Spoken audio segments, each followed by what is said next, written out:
Welcome back to the Supercoach Sword Play channel. I'm Scobes, your host tonight. I'm joined by two beautiful specimen.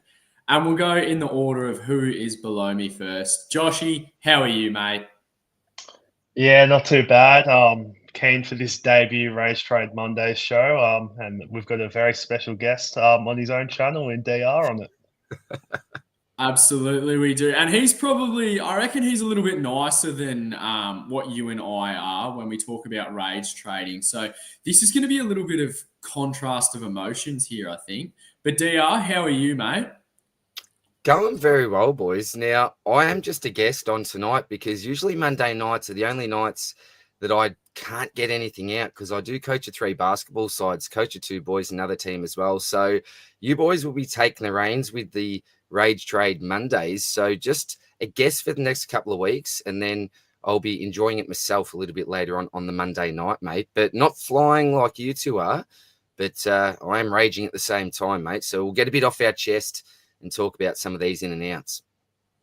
Now, I know that lockout took a little bit to lift last round, but this round it was fairly quick. It was very quick, actually. And that was quite depressing for someone like me who had a terrible round. But geez, it feels good when you kick out that player that you just cannot stand anymore. And that's what we're running with. It's Rage Trade Mondays for a reason. Joshy, who are you kicking out of your team? There's no way you're not doing any trades. We know that for a fact. So who's getting the boot?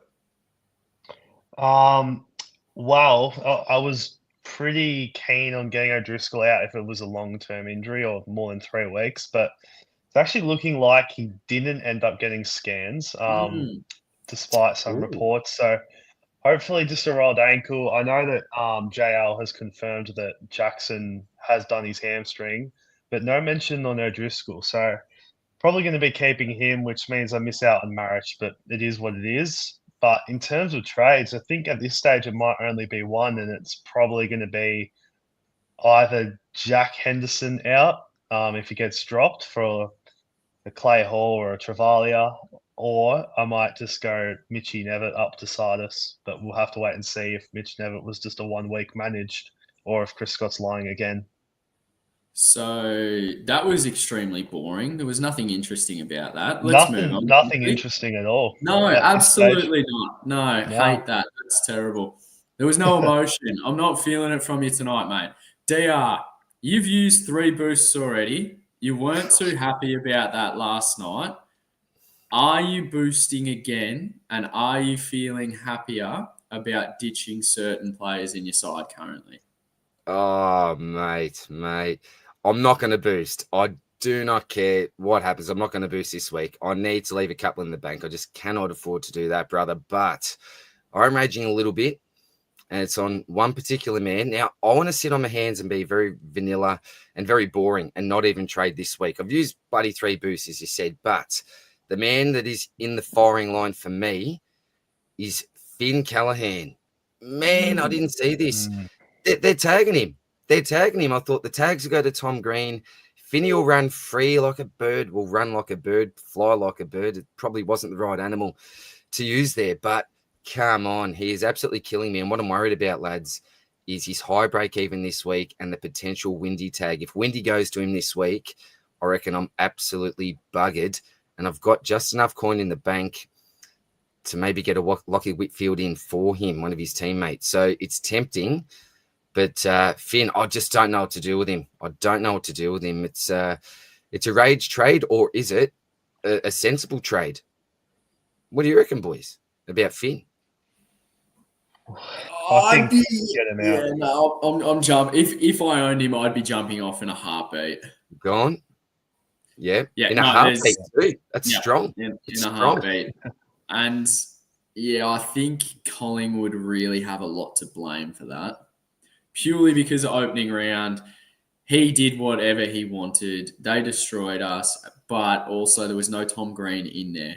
And I know in round 1, it was a low ton with Tom Green back, and I think that should have been the warning signs for owners. But obviously, there's a lot of variables you can check in there. But no, I'd completely be off. Joshy?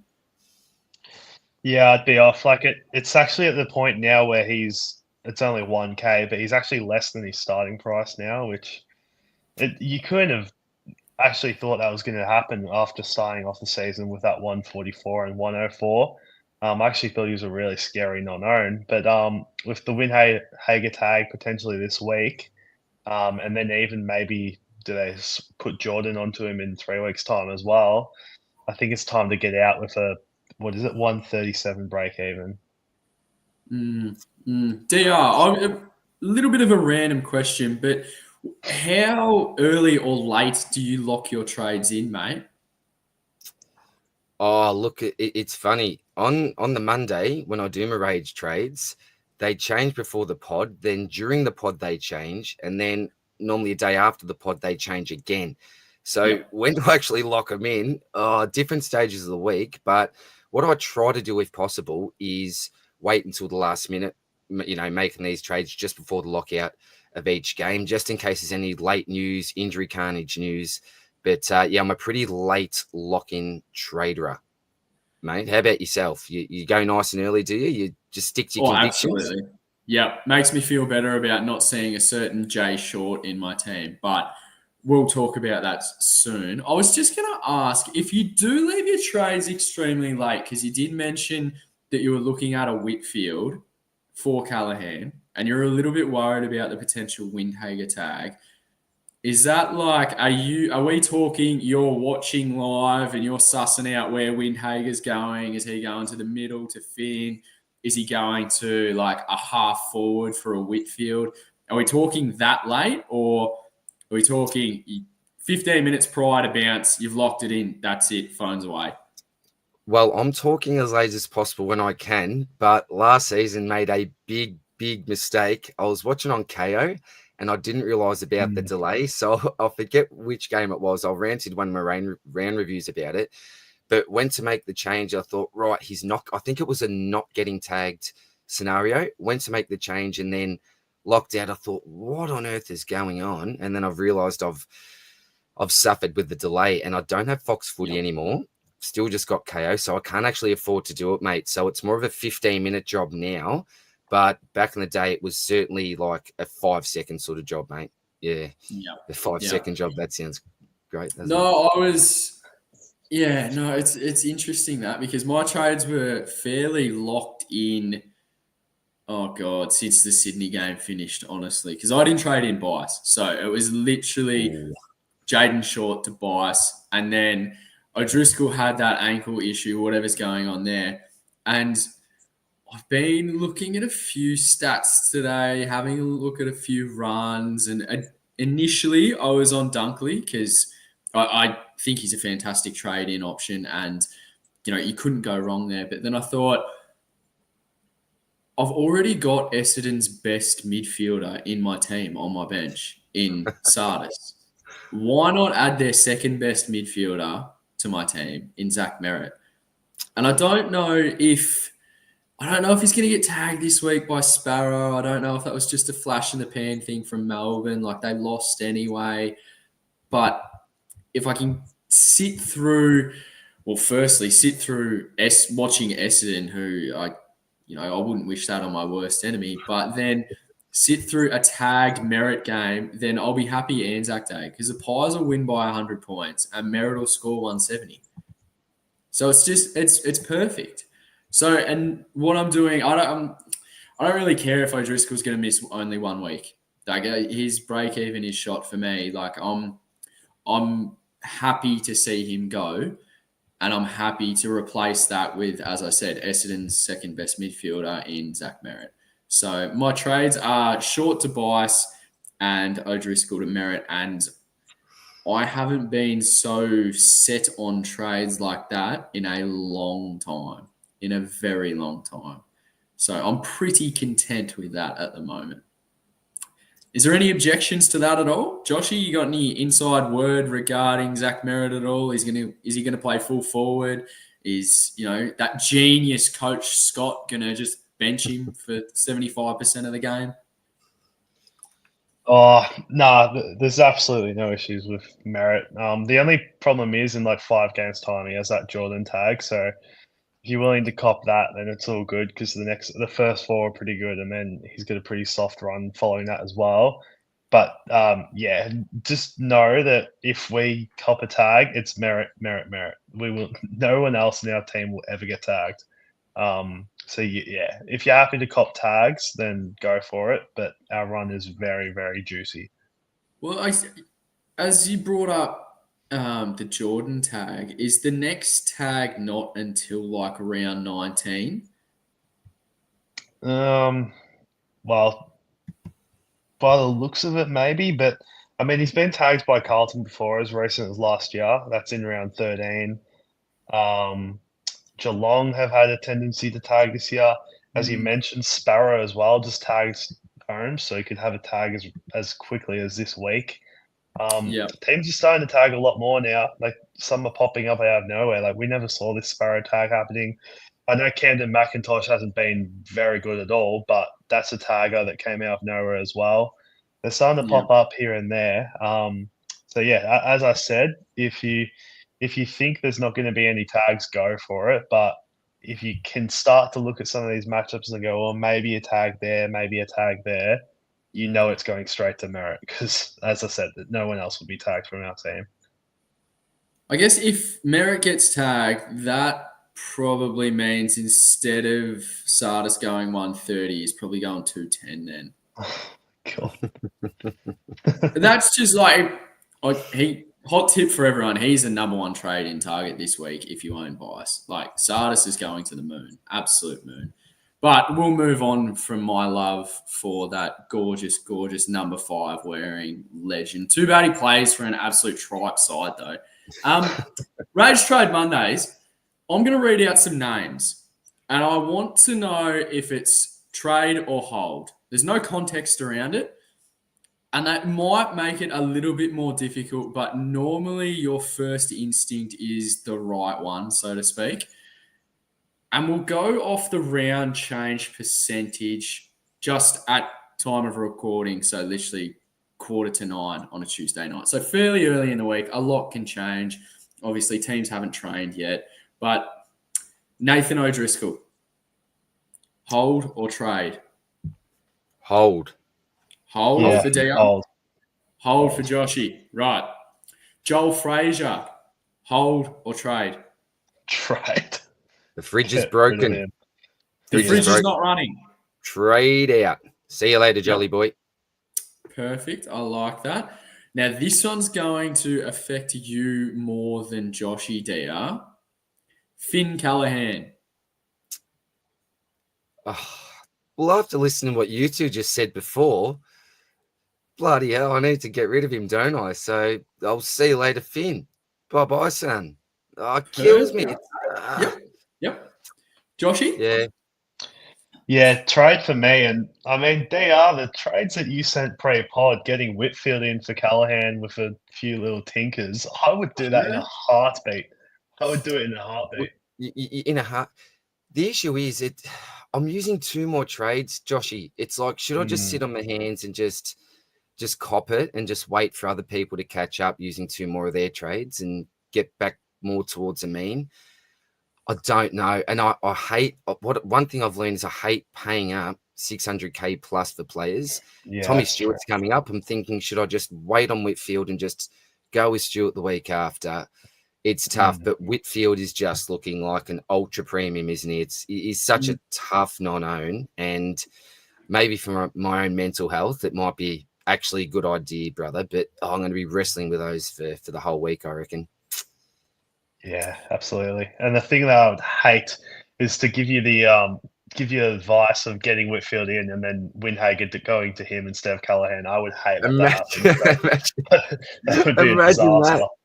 Oh, wouldn't that just be the most shattering thing ever? It's like when you trade out Hugo Garcia, Jack Steele goes out for the week. It looks like a premium midfielder all of a sudden. These things happen, but Oh man, wouldn't that just be just a super coach nightmare, Joshy? A nightmare. Yeah. And you can see it happening too.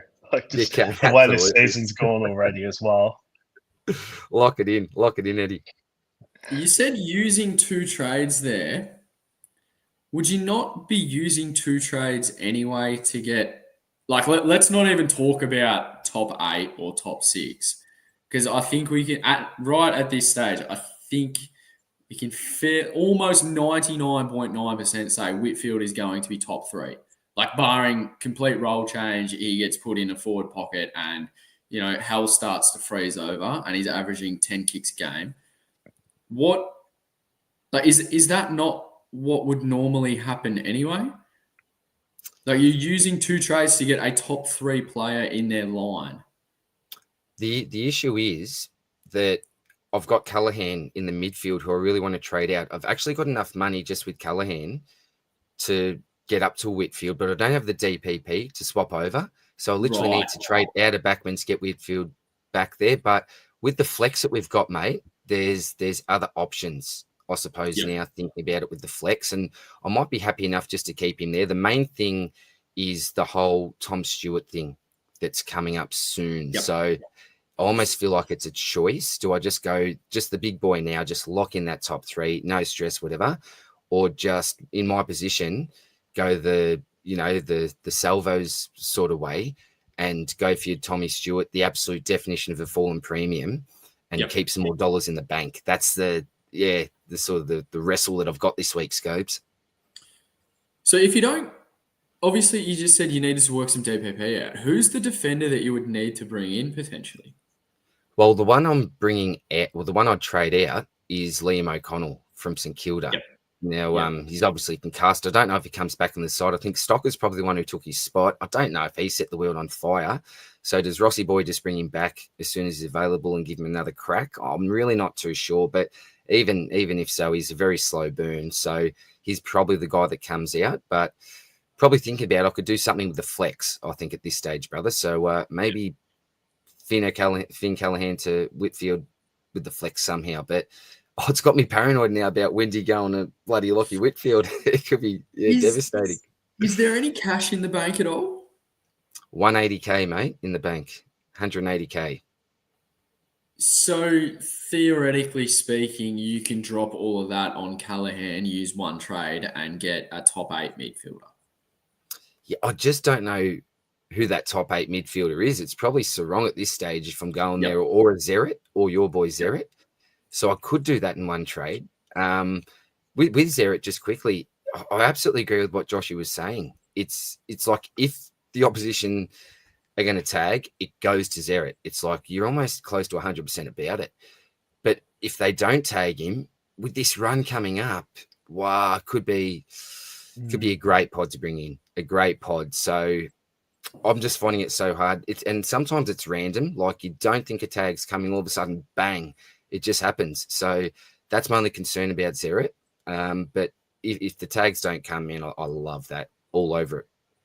Yeah, no. Well, initially it was Sarong, Dunkley, or Merritt, and then I kind of chucked Sarong out of there just purely own preference. That's literally it. Then it came down to Dunkley and Merritt, and I think I'm on Merritt.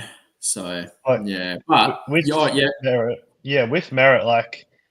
I mean, I don't think this will happen, but Melbourne, West Coast, Collingwood's next 3, you never know. Like, you could just see Sparrow, Graham, and Perryman. Like, all 3 of those players have tagged at some point this season.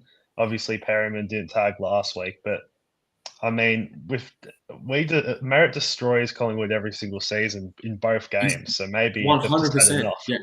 And they might just go Perryman and then Jack Graham. He's probably the perfect matchup for a Merritt, to be honest. Similar body types. And then Sparrow just did a really good job at home. So it's too hard to say. As DR said, they can be so random and they pop up out of anywhere. I mean, as recently as a couple of weeks ago, we saw Tom Atkins tag. Like it's just it's too unpredictable, I reckon. So what you're saying is just get Sarong and shut up. Is that basically it? Well, he's the problem too. That's why I'm so happy as a Brayshaw owner and partly why I spent 30K less on Brayshaw than I did Sarong, just because he's shielded from those tags. If I had my time again, I would have started Dunkley over Neil, again, saving some cash. Yep. Just these midfielders that are still in the top 8 to 10 range, like your Brayshaws, like your Dunkleys, that aren't going to get tagged are just gold at the moment, I reckon. So like Sardis. Oh my God. That's yes. We'll move on. The next name on the list. Now, this bloke didn't do anything wrong to be traded out. It's just like if you believe injury reports or you believe the coach, like it's entirely up to you. This bloke could be in the Bahamas relaxing for all we know right now. But Mitchy Nevitt, trade or hold? Well, depends like what's going on with him. Like he was out with a plantar fasciitis issue initially, which was then managed, and he was emergency. But another problem is he's got a 31 break even now after coming off that 20 sub score. So there's a few red flags with Nevitt, especially if you can, your boy trade up to Siders using just 10K, or you go down the hall and bank some money as well. It's a bit tough. I think if he's not back in this week, he's gone for me. Yeah. What about you, DR? DR? What's your thoughts on Mitch Nevitt? Yeah, look, I got out of him last week, actually. For me, as JJ said, there's so many question marks going on. It's a whole Chris Scott factor.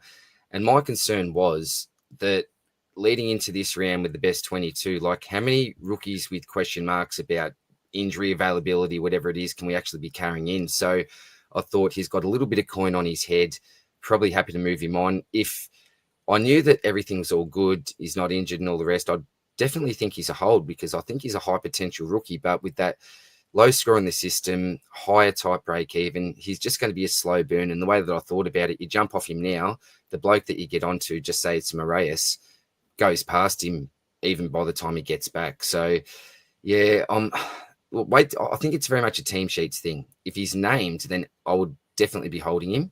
But if he's not named, then I'd probably just be saying goodbye because the question marks just continue to linger. And not looking at it from a super coach perspective, which is a very weird thing to say because that's literally the only perspective I have on things.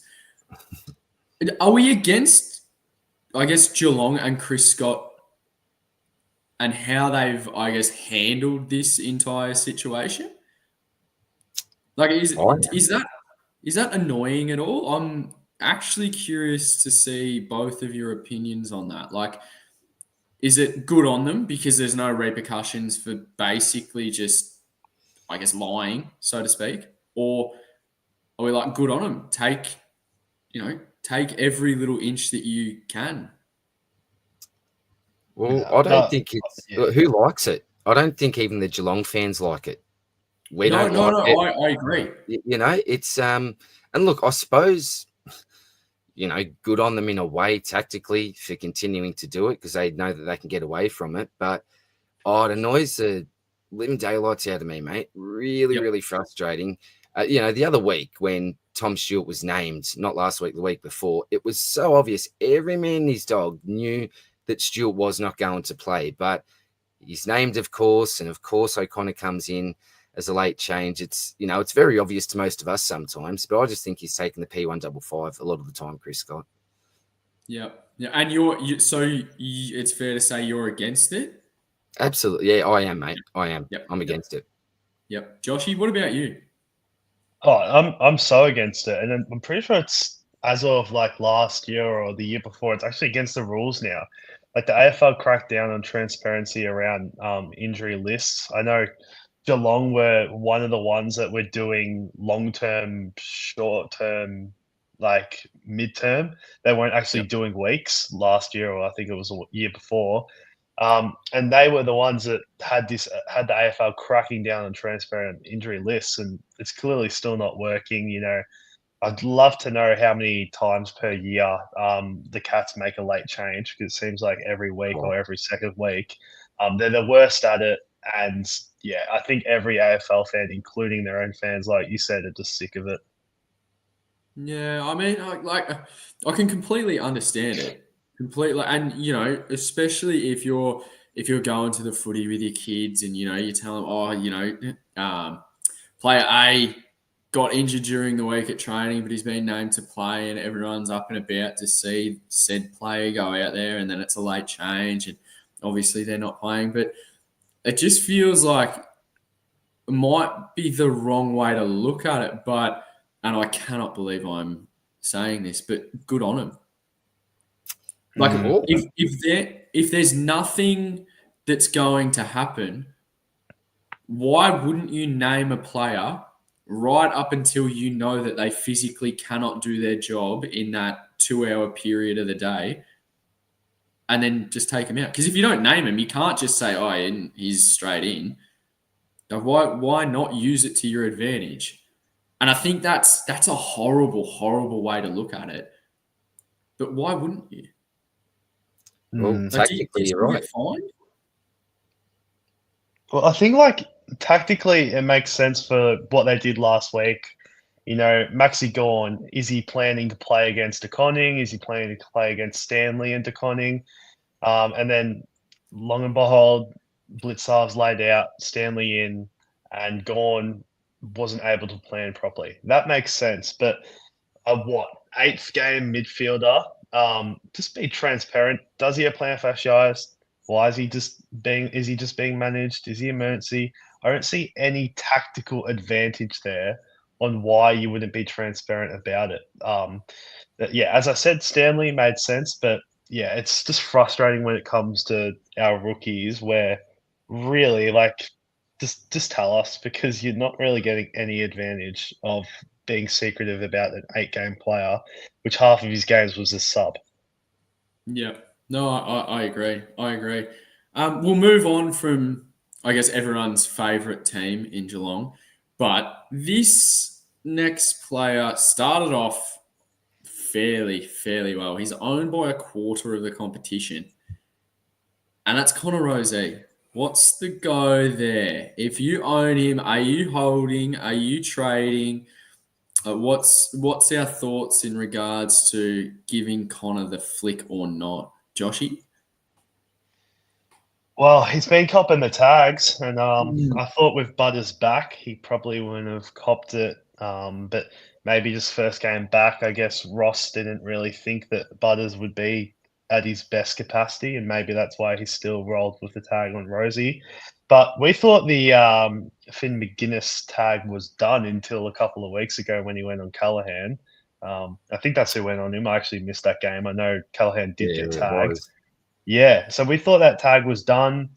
Does Rosie cop him this week? And then the week after, does he cop Jordan? So that's 2 potential tags in a row. I mean, if I was the opposition coaches, I'm sending them straight to Butters. I think Butters is so much more impactful. But, I mean, with 2 really poor scores in a row and 2 potential tags for a guy who's been getting tagged all season, might be time to get off while you can before he starts to really leak some cash. Yeah. DR, what's your thoughts, mate? You don't own Rozee, do you? No, a non-Rozee owner. Geez, he was looking good in the first couple of weeks, so wasn't he? But yeah, I think what you got to ask yourself, is he going to be a top 8 to 10 to 12 midfielder? It doesn't really look like it to me. So I think, again, similar to a Callaghan, if you're going to get out, I think the time is now, or else you're committing to the pick for a little while. So it depends what issues you got, really. I think on face value is probably a trade out for me. But if you've got other major issues, then I think there's a word where you can still hold him. Yeah. No, wonderful. Now, this bloke, I want to preface this statement with, I've had some absolutely tripe, bottom of the barrel starting picks. For God's sake, I picked James Harms last year, and that was disgusting. That, just absolute brain rot selection by me. First one to put my hand up for that. And I know there's a certain other person that is on this stream currently that also picked James Harms. So shout out to them. But easily the worst starting pick I have ever selected, and that's Finn O'Sullivan. Trade or hold? Trade him.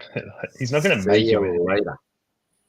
Yeah, no, I think that's fairly straightforward. He might be a gun player one day, but he's He's absolute tripe in this format currently. The next one is interesting, and I didn't start with him. So I could not tell you any of his scores or what it's like to own this fella, but Connor Stone, is that a trade or a hold situation there? Joshy, what's your thoughts regarding Connor Stone? Yeah, well, I mean, he's been scoring horribly. To be honest with you, I'm shocked that he hasn't been sub yet or dropped. I actually started with him and I traded him at his round 2 buy because I thought for certain he was going to be either dropped for that round 4 game that they came back, or sorry, the round 3 game that the Giants came back, or be the sub. Both hasn't happened. He's going to get defense DPP, which I guess could be handy, but really, are you going to be fielding him over these buys? So Sullivan's, Pryor's, Reed, Trainer, probably behind all of them now in terms of a fielding option. Up forward, he's probably even less of a fielding option with a lot of people going pretty deep with your Horn Francis, your Rosies, all the mid prices we have, as well as Davidson, who's been awesome. So if you need to jump on one of these rookies that you've missed, and he's probably one of your leading candidates, if you don't have any dead rookies like your Camporellis or your Nevitts, if he doesn't get back in, I'd probably trade if you can afford it. Yep. DR, Connor Stone, did you start with him, mate? I did. Yep. And I think with Stone, he's an easy one just to leave on your bench for now. Yep. For me, I like the fact that he's going to be gaining that DPP, similar to a pattern. It allows some flexibility with your trades and with your movement. So I pretty much, my plan anyway, is to hold on to this bloke, wait till he gets his DPP, which is an absolute guarantee. And then when the best option or when a really good option becomes available, he's an easy flick to either a defender, a forward, or a midfielder when you're using, different DPP. So for me, he's just going to sit there, be an extremely, extremely slow burn. And when the time's right, just flick him on because, like JJ said, can't believe that he has not been the sub yet. If he continues to play, we're hoping just for a nice even 55 to 60 just to keep it going for a little bit. And then, I'm happy to move him on. But if he's the piece that you need to bring in a player that you really like, absolutely go for it. But I don't think that he's a real priority for me at this stage anyway. Yep. Lovely. Next bloke that he's not playing, but he's been all right in the twos, and that's Ben Patton. And I think what you just said in regards to Connor Stone getting the defensive DPP, so obviously can flick between forwards and defenders, is the same, I guess, principle applying to Patton? So are we going to hold Patton purely because of that DPP from one end of the ground to the other? Because he's played 2 games, and realistically, is he going to get another game? Is he just a dead rook that has incredible flexibility? Yeah, well, like you said, he's had 2 very good performances in the twos. The only problem is he's not getting a game now, and Sydney have like Cunningham very, very close to returning. I think McInerney's suspension's now up. Then you've also got guys like Mulligan. I know he's a lot taller, key position, but that's another name that's going to come into the side. I just think that he's not going to get back in there. Although I must say he's an MVP for me this season so far because I did reverse trade him back a couple of weeks ago to get that Davidson 129 score. And geez, I would have scored a far lot less if I didn't get that back in. But I was he's out praying now. that you couldn't get that score. Absolutely. Yeah, of course you were. Of course you were. Yep. But yeah, I guess just that 133K, that isn't too many rookies on the bubble. So you could probably keep him as that loop. What game of this round do they play?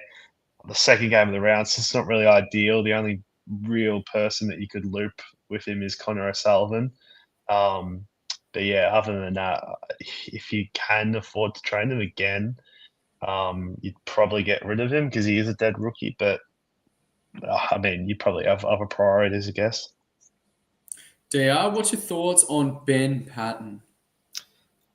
I think there's a really easy solution if you don't own Riley Bice. I think Patton Tobias is a fantastic trade if you can manage to do that.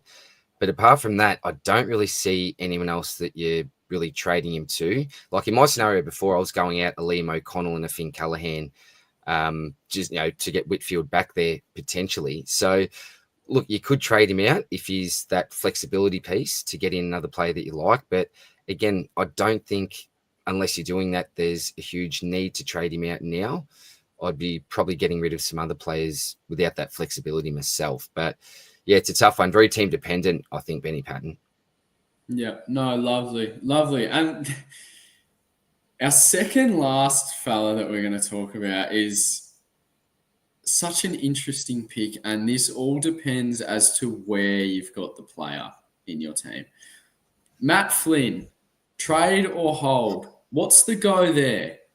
If you own him, and I want to specify not at flex, at ruck position 2, is it a trade or is it a hold? Shout out to our good friend Supercoach God as well, because I know he has him at R2 and he is insane for doing so. But trade or hold?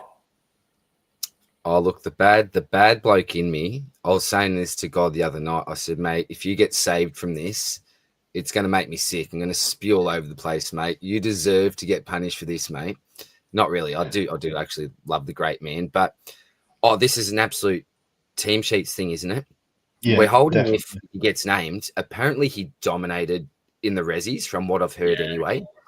They did mention that it was going to be based on form, who gets that number 1 ruck role. So you can't ask for much more from Flinny in the twos. And I don't know, did you guys check out the performance from BJ on the weekend? Did he do anything that would warrant keeping his spot? Or do you think that with Flinny going as well as he did, that they may actually hand the keys to him this round?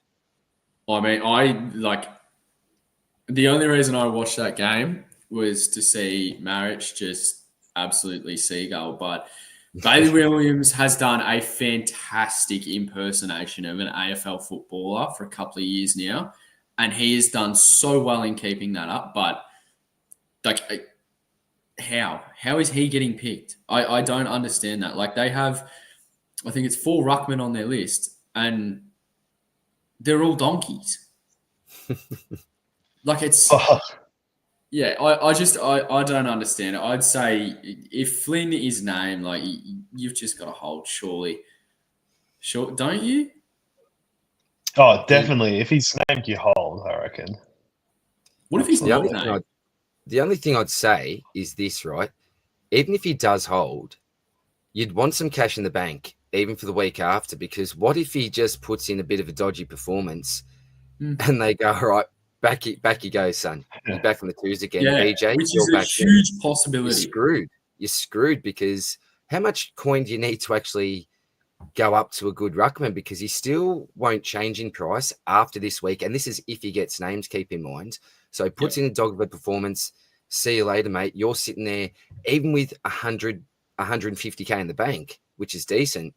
It's you not got enough. around the 4 to 410 mark. You can't go up to anyone else. So you're then relying on using another trade. Are you boosting to then get him out? Or it's so risky holding, or it's a bit of a risk trading, I suppose, if you've held this long. And yeah, I don't know. I'd be so comfortable getting out of him if you could. But again, what options are we looking at, boys? Like Gorn, no, like Sherry, nah. Are you going real pottish? Are you looking really outside the box for someone that's in some sort of form? Or I don't know who you'd be going to. Do you not just try and find 210K and get to Briggs and just say, look, I've messed this up? Are you going to be comfortable with Briggs for the rest of the season? Like against, I suppose it depends who you've got in that R1 position. But if you're going your Briggs over your Sherry's, well, I'd be nervous. I'd be nervous when Sherry gets back on his feet, for example. Could it be a short-term play? Do you think Briggs earns enough to just get in now while there's so many question marks? And once the Sherry looks fit, prices start to align a little bit more, would it be worth it another trade? You could put him in your flex. There's a few options here with Briggs, I suppose. but I don't know how much confidence I've got on him for the year, or how much confidence I've got him that it's even going to be a good short-term play. JG, what are your thoughts on Big Kizza? Yeah, well, he had that really good 2023 and then regressed a fair bit last year.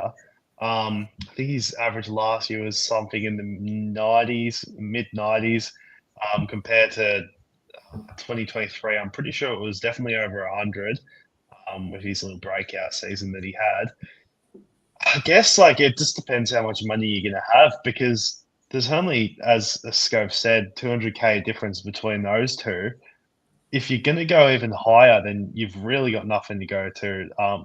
You really need to find that money because we're starting to talk about like 300, 400K in the bank to be able to do like moves like that.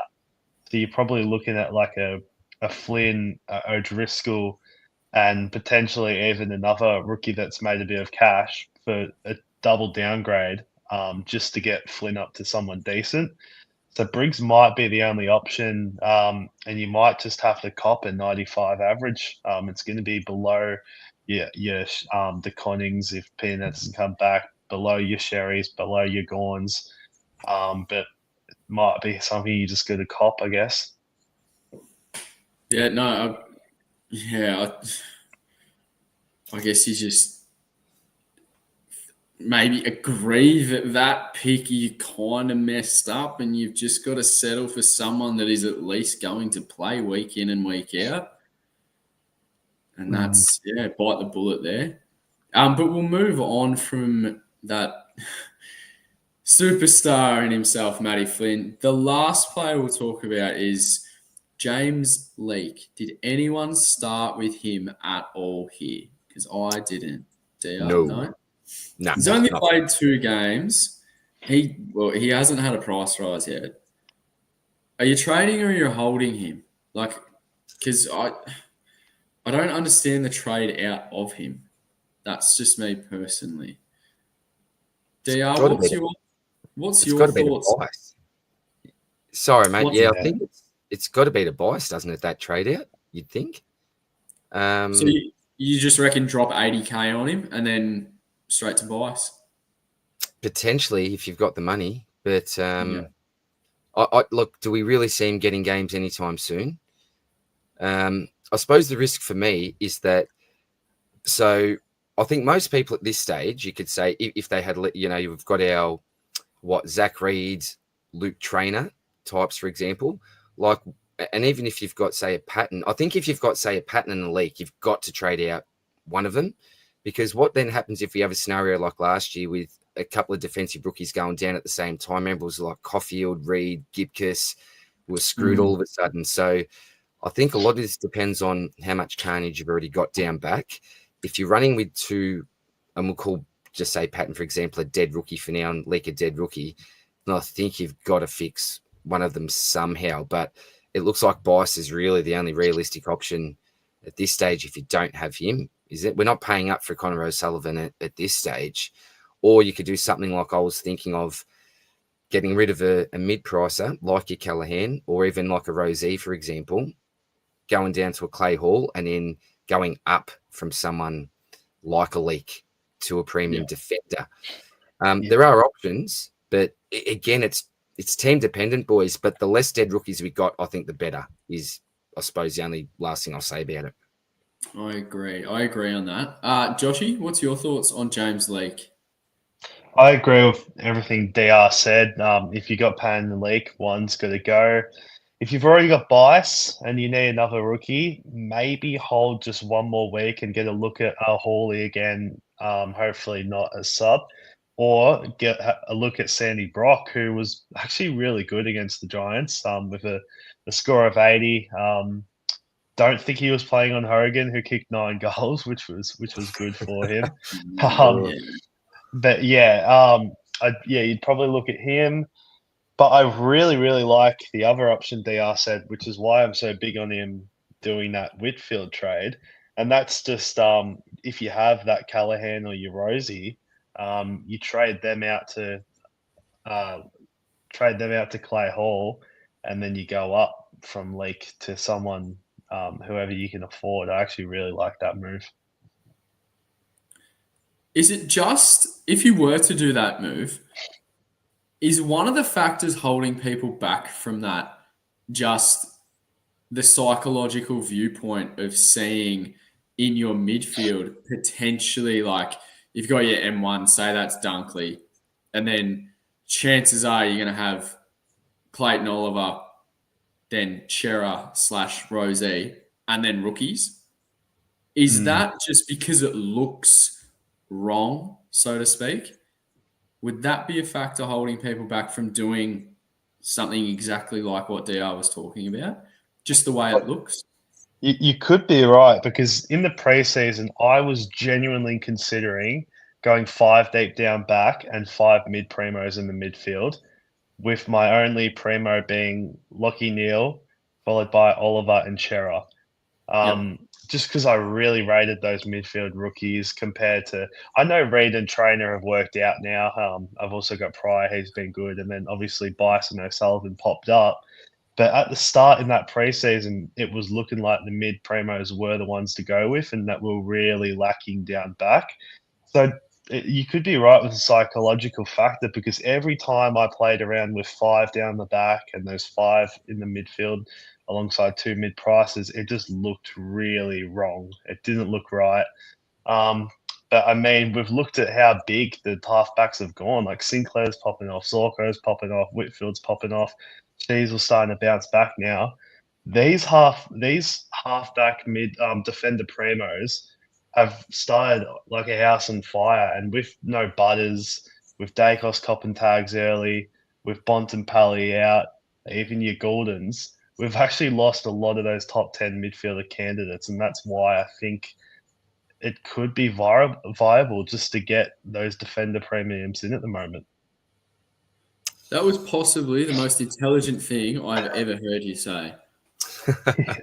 What a compliment. That's the nicest thing he's ever said to me.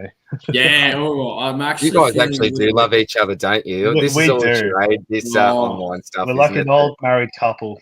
Yeah, exactly right. Yeah, Hey, I tell you what, mate. You say one thing on Twitter to Joshy, and his little saviors come for me. My goodness. My little minions. Yeah. Yeah. Well, one thing I just quickly want to mention. You're talking about, things looking a little bit different, mate. One thing I'm highly considering this year, and you mentioned how good the defenders are looking. It looks different, but I'm almost planning or prepared at this stage to get someone like a Sinclair as a midfielder and actually loading up on even some Jordan Clarks down back who are looking all right as well. So that's one thing that looks really weird to me when you've got your finished side, you look at someone in your midfield and they're like the big crucial spots. They're left for the absolute elite superstars, and seeing someone with defensive status there, it just makes you think, I could have him in defense and I could have whoever you don't have, a Sarong or someone else there. But the way they're going at the moment, I think it may be actually viable when you've got your Stewarts coming, for example, next week, to actually have someone like a Sinclair in your midfield. Or I suppose, given the fact we've got our flex, you've got another spot there. So potentially you could be running with 8 elite midfielders. Sinclair in your 8 elite defenders. You could have Sinclair in your midfield, 6 down back, and then an extra one in your flex. So if you're really keen on defenders, then there you go. You could have a bit of a solution there. Well, no, you go, Joshi. It's actually funny you said that, DR, because Travaglia I was really keen on after he was 83, and he was on 40-something at halftime in that Port Adelaide game. Ended up on the 53, but I think a Henderson to a Travaglia, if Henderson is dropped, which then allows me to get Sinclair into the midfield, which then allows me to field a Trainer or a Zach Reed over your Mariases and your dead rookies like Camperelli and stuff. It's been really, really tempting me. Just paying up that little bit extra for Travaglia to get that swing. Because, you look at the midfield, my midfield at the moment, I got Lindsay, I got O'Driscoll, I got Nevitt, all under injury clouds, got Camperelli as well. Do I want to get in a Travaglia and field a Trainer or a Reed, who at the moment are stuck on the bench for a Bice and a Pryor, and a lot of other teams also have O'Sullivan on field. So it's a really good point you raise, being able to get Sinclair into that midfield. Well, Yeah, just fun. if you've got 8 defenders, say the top 8 defenders, for argument's sake, all average 117. Whoever they are, I've got no idea. But say there's 8 defenders that average 117 for the entire year, and you've only got 5 midfielders that are all averaging 117. Why would you not want to move 2 into the midfield?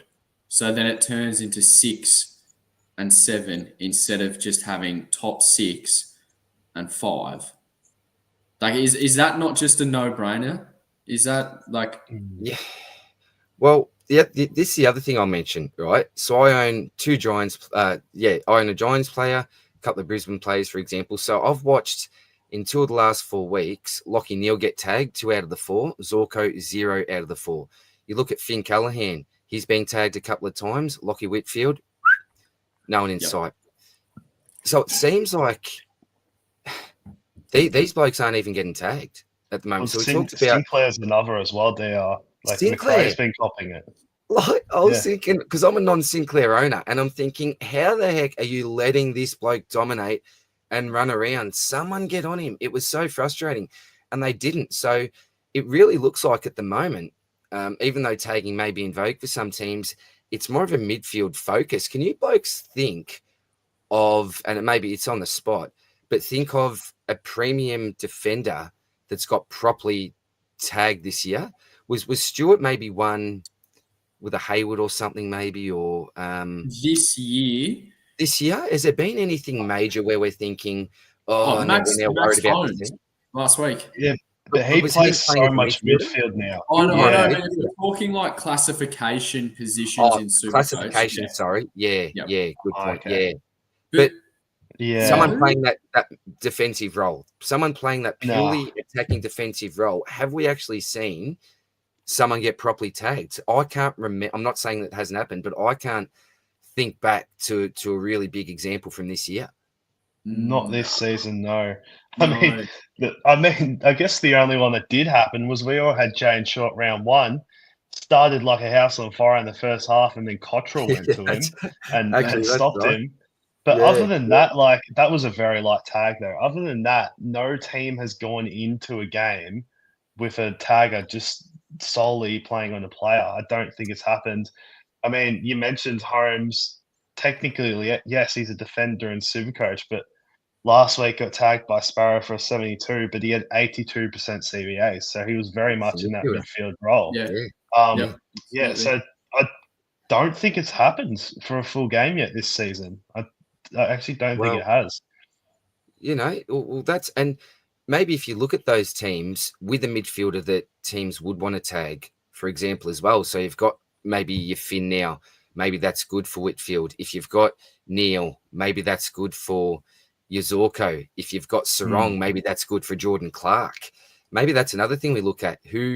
Which midfielders are in those teams with those elite defenders as well? There's so much to think about, isn't there, boys? But the defenders are really the ones that I would want to be jumping on at the moment. There's not too many midfielders putting their hand up going, DR, get me in, son. Get me in. There's just really no one at the moment, to be honest. Except there's one name. There's one name. Oh, the 120 man, the best midfielder from Essendon. Is that who you're talking about? Jeez, you're not just a pretty face, are you? I don't even need to say his name. You know, yeah. Is there anything else to add before we get to some comments regarding... I just want to say one more thing on the defenders. Yes. Try and pick a top 8. I know Flanders started slow, but I do think he'll bounce back. Try and pick a top 8 at the moment out of Flanders, Sinclair, Zorko, Whitfield, Sheasel, Houston, Clark, Wanganeen, Malira, Dale, Holmes. Like, even Rioli's coming off a 160. You got Tom Stewart. I mean, that's why maybe I'm starting to get a little bit of cold feet on Matt Roberts, just because there's like 20 players at the moment that could be top 8 in the backline. You got tier ones. It's- There's a clear tier one, isn't there? And that's that big Yeah. three. Would we all agree on that? So you got your Zorko, your Yeah. Sinclair, and your Whitfield. So tier And one. Cheezel might just Oh, sneak in. yeah. Sorry, that's Yeah. a bit But that- disrespectful to Shees. That all It's- depends, which side of the bed Clarko gets out of on the morning of the game. True. Yeah, maybe he's in between maybe that tier 1 and 2, isn't he? Maybe the only player that really sits in there. For tier 2, I've got probably your Jordan Clark. Do we put Dale in there? Is he tier 2? Not Definitely too. got the ability to be, but again, Yeah. like I think Wanganeen Malira. Yeah, Yep, definitely. Yeah. Holmes. Yeah, your Holmes, your Clarks, your Wanganeen Maliras, your Dales. Yeah, and Stewart? I do think Flanders will get to that 100+ average, to be honest. Flanders. Higher. Yeah. Yeah. Like He's the going to be a role is bargain there. buy. Oh, definitely. I'm very excited for what his price can get to. he's got a rough looking haircut on him at the moment. Old Sammy Flanders.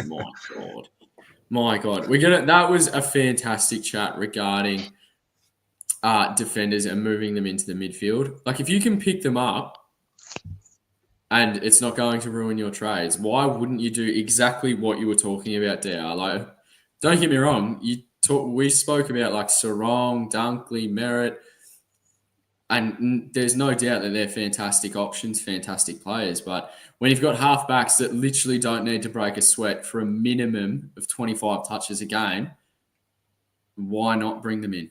Like if you can't beat them, just join them. Simple as that. 100%, mate. 100%. I mean, we get to some comments now. Charles Zammett says, "Hey DR, nice to be here tonight. How good are the Lions brother. going?"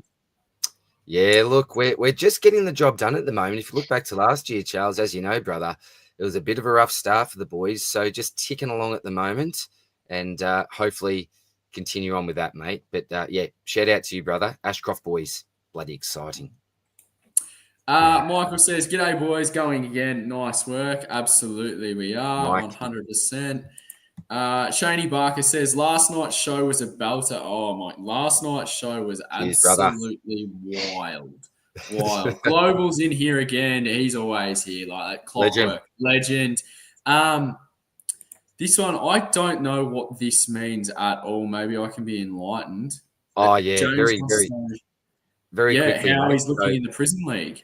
Basically, the prison league, Scobes, the prison league is basically a league, right? So it's not on the actual Supercoach app itself, but you send me through a team on paper, and there's particular price points that you've got to select from. So 600 to 650K, for example, particular price points, and it's locked for the year. So this is why we call it the prison team. You've got to send it through to me before round 1.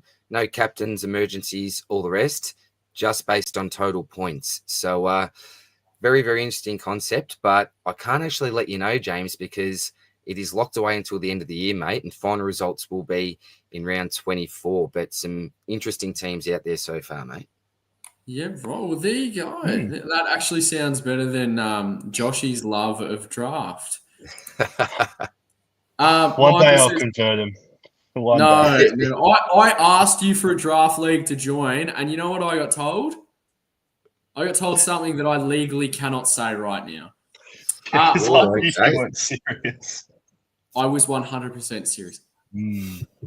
Michael says, outs, Rosie, Nod, in, Sarong and Holt. Yeah, I'd tick off on that in a heartbeat. Yep, sweet. If Noddy's out, I'm keen on holding Noddy if he's fit and available, or even a 1 weeker, I'd hold Noddy. But yeah, each their own. If here's your ticket to someone else, then yeah, all good. Yep.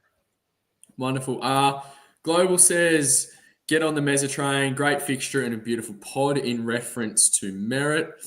Corey, what do you call him, DR? Let me hear it one last time. Ladies, man. Cause of the ladies, man. Blackledge. Has to get around with a snorkel on this fella because he just drowns in it. Might be just doing one trade. O'Driscoll to Sardis. That makes me Scobes loves it. Yep. So happy. Gilbo says Callahan and Rosie would be under review, but holding Sheasel, JHF, and Luke Ryan paid off, so we'll hold. Yep, fair enough. Silver Pigeon says Fraser to literally anyone. Yeah, Understandable. Understandable. Tommy says, would you get rid of LDU for Gorn/Jerry in the flex? I would not know. I wouldn't even know what foot LDU kicks with. That's how much interest I have in him. Yeah, look, getting rid of LDU, yeah, possibly, but I wouldn't be investing in Gorn and Sherry at the moment. I don't think it's the right time to be investing in Rucks. I'd be looking for a defender, as we probably said. Yeah. Invest in a defender. Yep, no, fair. I wouldn't even know LDU's price point. Jonas Goat says Callahan break even 137 needs to go to the slaughterhouse this week. He doesn't take any marks around the ground and handballs too much. I mean, fair. He might. Again, don't watch him at all because I don't own him. Yeah. I don't really like Cheese. Says that he traded Cheese as he was scared of the Jordan tag and it didn't happen. Don't trade out of fear, DR. It was horrible seeing Jordan go to LDU. Oh, yep. Poor bloke. He deserves better than that, Cheese, because he is a wonderful, wonderful human as well. Much love to you, brother. Deserve a lot better than that result. Sardis will cop the tag, Scobes. Don't be scared about me. I mean, well, he is the best midfielder at Essendon, so it makes sense, doesn't it? Absolutely. Gerbs says that he's got Petrarca and Oliver, but not sure he can fling either of them currently. Got to give them more time, especially if he's got a ditch nod. Would anyone entertain trading Oliver? No, not for me. No. So there's a no there, Gerbs. Would anyone entertain trading Petrarca either? He's going to get DPP. Oh, I think JG and I have talked about it a little bit before. Is that do you actually want him? We know he's getting DPP, but do we want him? Yeah, it may sway me to keep him. But I've got no trouble trading him out either. But you are locking in the loss. It's like, what's your confidence levels moving forward? Watching him after the weekend, throwing out the mouth guard, it really doesn't look like the bloke wants to be there. And the most mentally strong people, if you really don't want to be somewhere, it's so hard to get that motivation back. So I do worry about that with Petrarca. JG, you got anything you'd like to add, mate, on track? What are your thoughts, brother? Yeah, well, we're talking about the other night how just would you be getting him in, even with that forward status, until he actually shows something? I mean, hasn't tonned this year yet. I think it's an average in the 80s at the moment. And yeah, it just looks like he doesn't want to be there. But in terms of trading him out, I don't think I would do it. Just purely because of the run that Melbourne have. Like, they've got us this week, the Bombers. There's points there. We're giving up some points to inside midfielders. And then they've got Freo. They don't tag, which is good. And then this is where it gets good. They got Richmond and West Coast. So Essendon, West Coast, and Richmond within his next 4. I think you hold him, but don't trade him in. Yeah, just that 4 DPP. You'd be spewing if you got rid of him and he starts to get going and you got rid of him. True. We've seen one midfield do that to us this week. Someone that did not look interested at all, Scobes. Oh, and then just comes out and dominates. It can hurt you. And Petrarca's a man. We know what his potential's like. So we wouldn't be surprised to see him just go bang for a week. But yeah, tough own this year.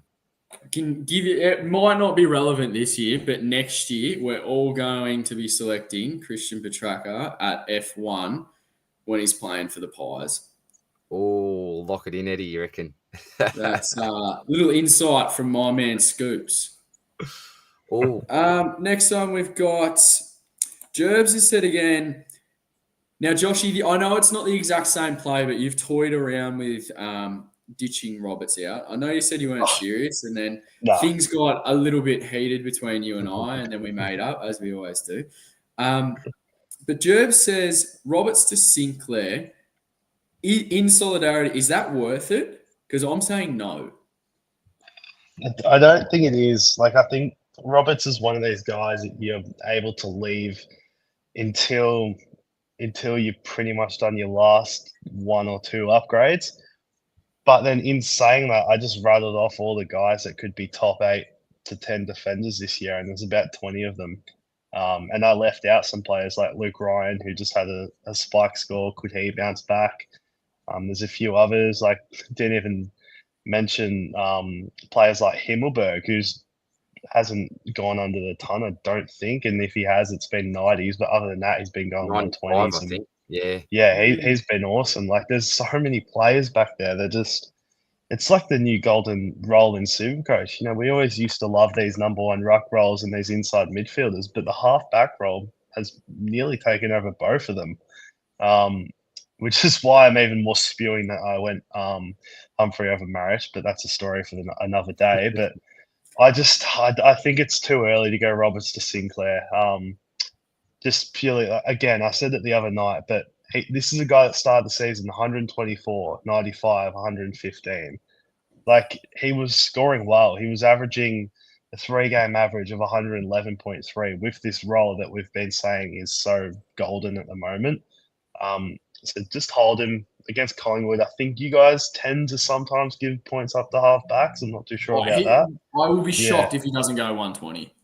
Like him and Bice, Yeah. you could, as a collective, are not even taking the Mickey Mouse. There is a chance that they could score 270 between them. I'll take it. I'll take it. Oh, absolutely. Like, yeah, huge possibility. The next part of the question, he says that he didn't start Sardis, so he's a little bit curious if he's someone to hop onto. Everyone knows my thoughts on Sardis. Do you two own him or not? I did. I'm a previous owner. Got him out.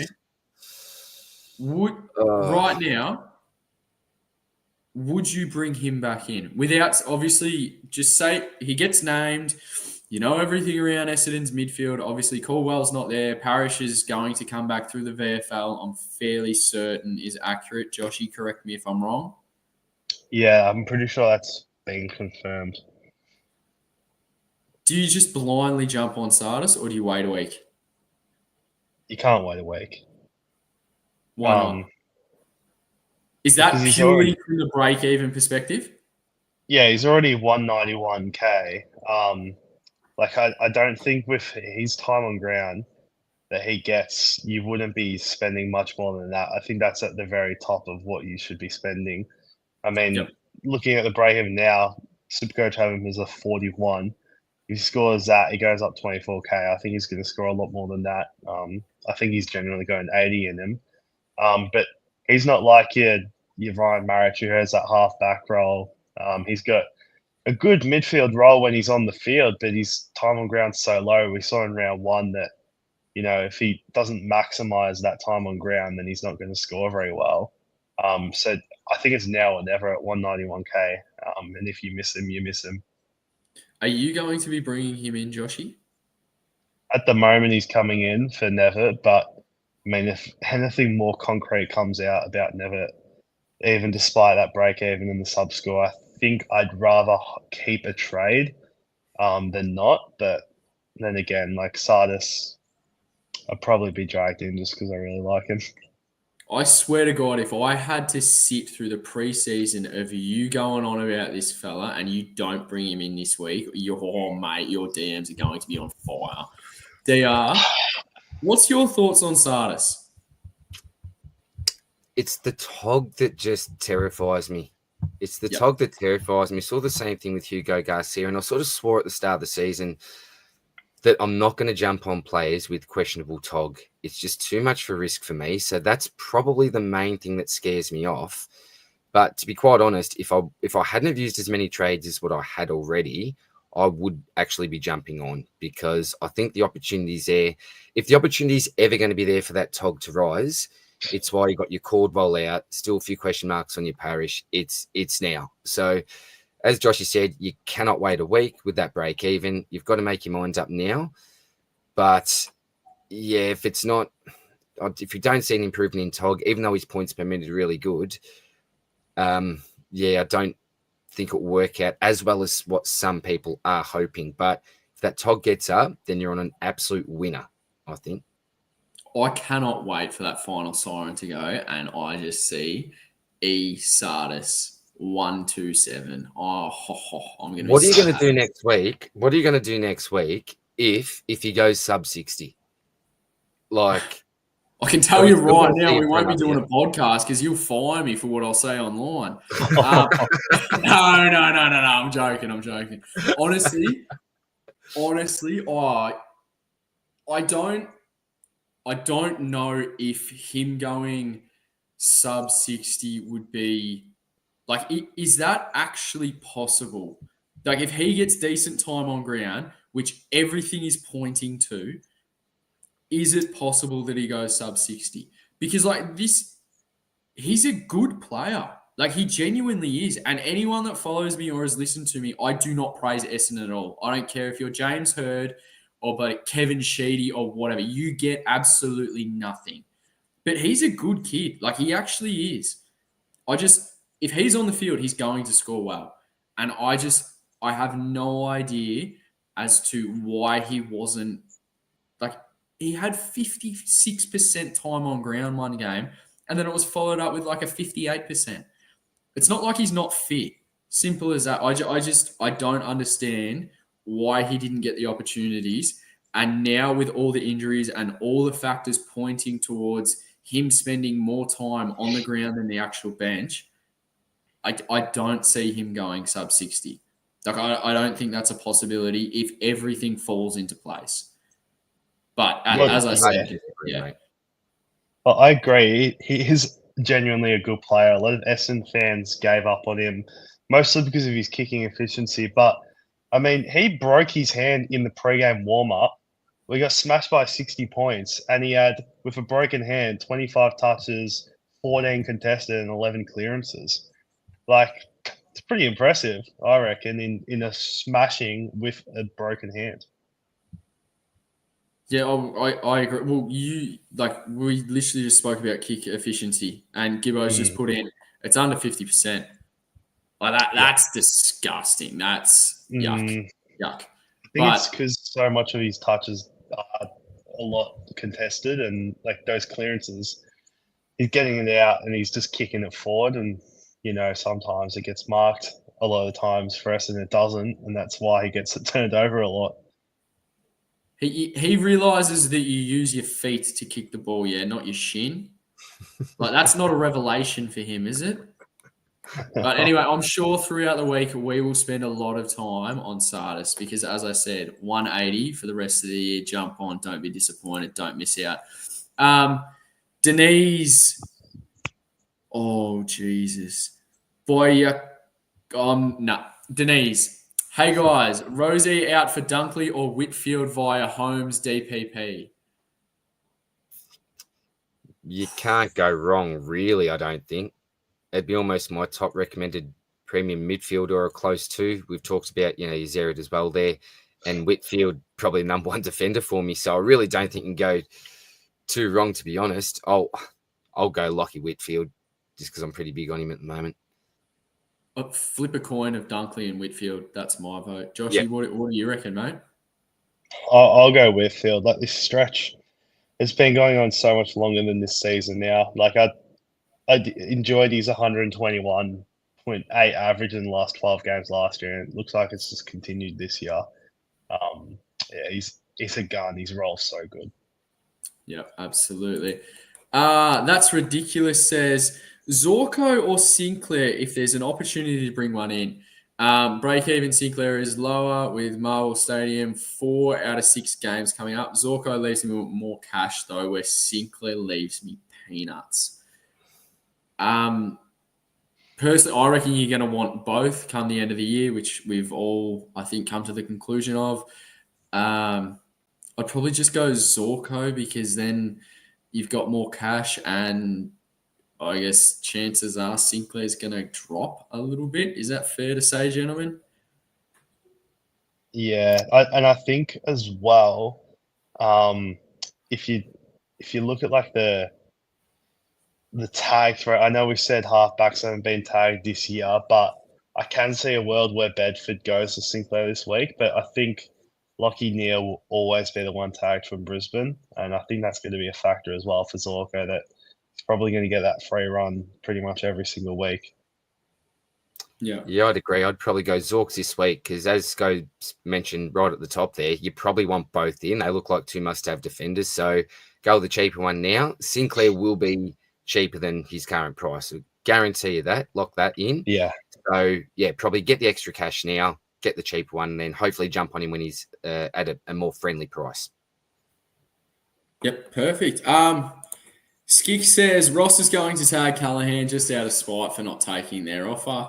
I mean, yeah. Oof, Fair, really, yeah, wouldn't fair put it past. Let's go. It shows Yeah. they rate him. Shows they rate him. So Absolutely. True. Big H Man wants to know, is Dudley worth it at 99K? I'm going to say no.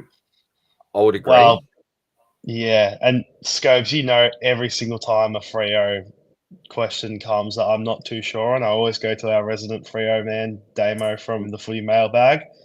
I asked him yesterday, what are your thoughts on Dudley? Does he hold his spot? He said most likely for this week, but in the future, I couldn't be able to tell you. I then rephrased it and I said, would you be bringing Dudley in? And he said, no, I'd prefer like a Clay Hall and players like that. So if our resident Freo man's saying it, then I wouldn't be going anywhere near him. But he's exciting. Yep, perfect. Oh, mate. Or goes at Zeke. Come on. Just literally drop 100K on it, on Dudley, and go Sardis. Simple as that. Big shout out to Rookie Coach as well. We love your work. Go check out his content over at his channel also. And he's clearly intelligent because he's on the Sardis season train with me. So perfect. Mickey wants us to tell him that it's not stupid to go Rosie to Will Ashcroft. Is that an option? DR, what's your thoughts? You're the Brisbane man. Is this stupid or is it not stupid? It's an embarrassment for me not starting him. I didn't feel that I could start. I was so hot on Zorko, so Zorko was a lock for me, right? And I didn't feel that I could start both Neil and Ashcroft. And I thought at the end of the day, I'm just going to go with a real safe type pick. Look, he is looking phenomenal, boys. He is dead set looking phenomenal. And similar to Dunkley, he's simply not going to cop the tag. That's going to Chalky Neil every day of the week. I think what we've really got to look at is, if you bring in Nashi now, it's not as a cash cow or anything like that. It's as a genuine keeper from now until the end of the season. When we've got the Bonts, the Butters of the world coming back, some blokes that aren't looking too good at the moment, but we know that they've got a history of premium numbers, I think it's a little bit risky for me. I think that if I take the bias out, he's genuinely got the potential to be top 12, but my confidence levels aren't massively high on that. There's probably other blokes I'll be a lot more comfortable with. Our run will get a little bit harder after the next couple of weeks as well. But in saying that, yeah, it doesn't look like he's going to slow up anytime soon. So I like the Rosie out. Will Ashcroft in now? Oh, it's very sidewaysy. It's very, very sidewaysy, but the man could be anything.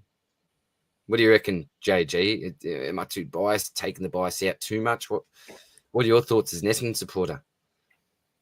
Yeah, well, I think in the end, do you actually make money getting Ashcroft in from Rosie? And I think moving forward, if I was to pick between the two, I don't have either.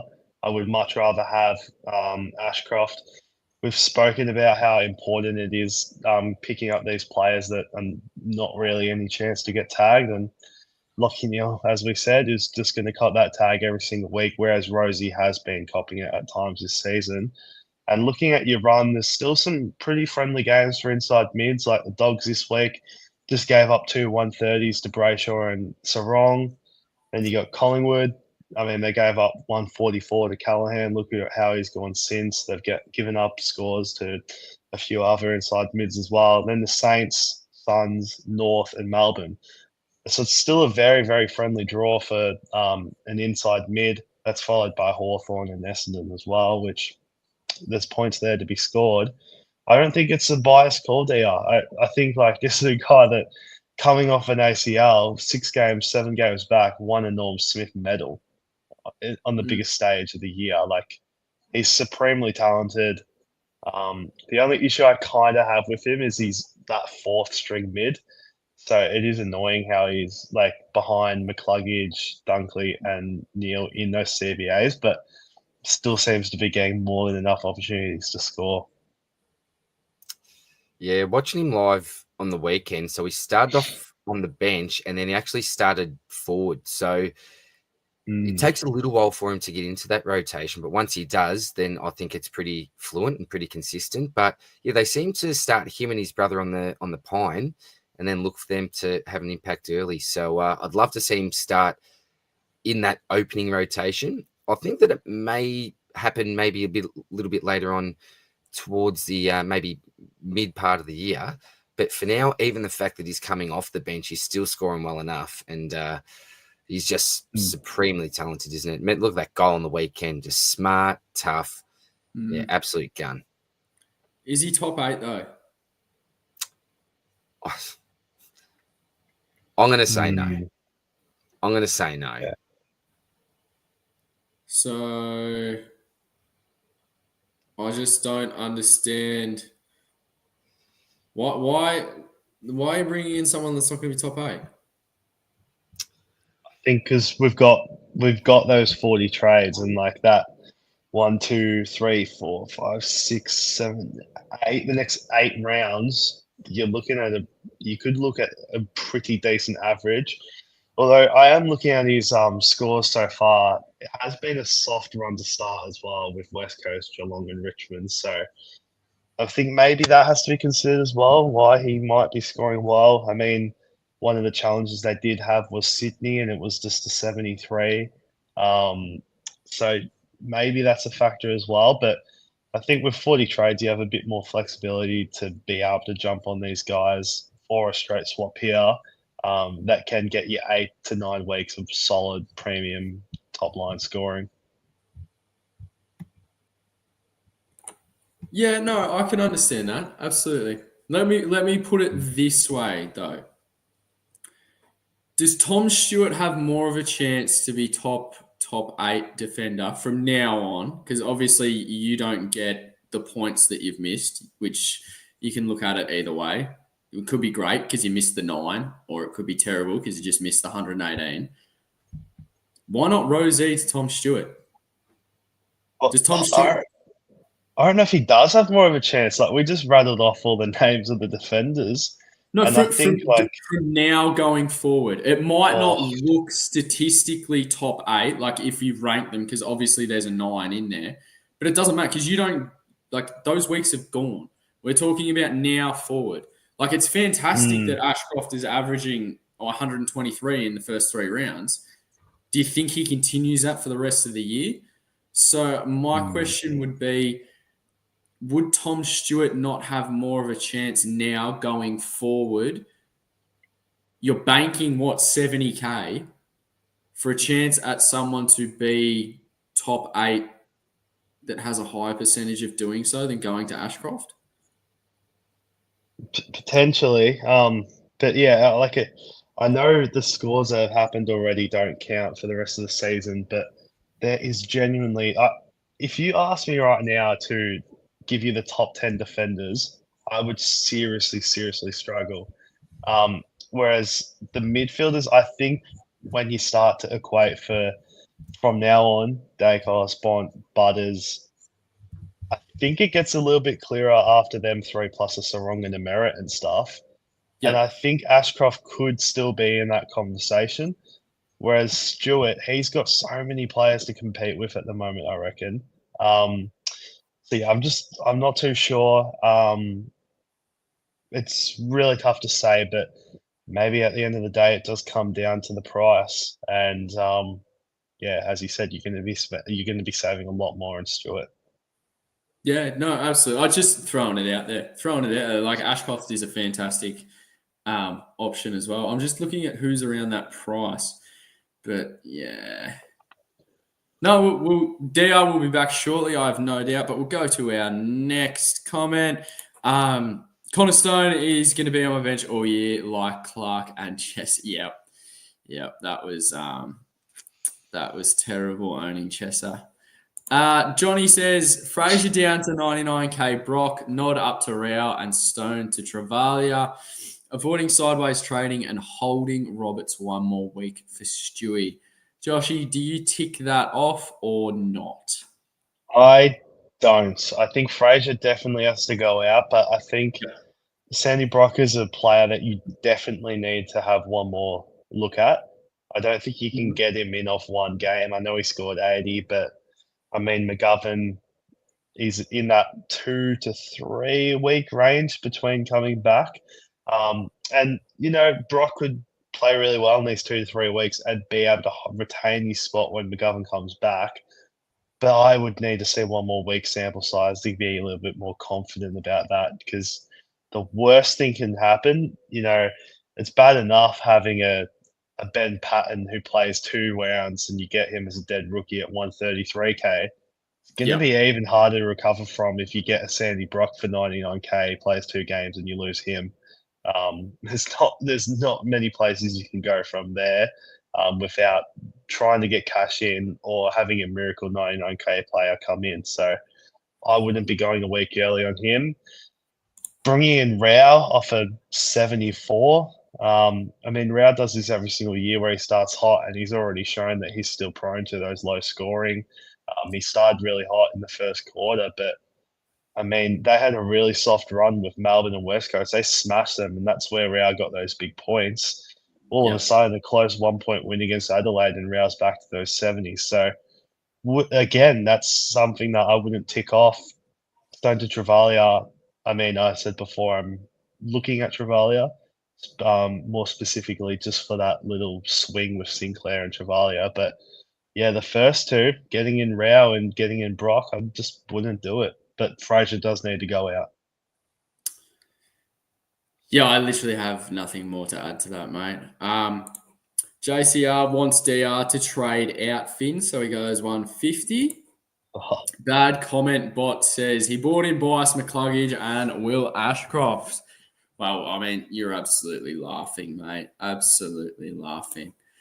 Jono, shout out to Saint Bingy, you superstar, mate. Up and about the Saints. Get rowdy, my friend. Giants have the last buy as well, so you can hold Briggs till then, referring to the Ruck talk before, and then swap him to a proven Ruck at his buy. Yep, absolutely.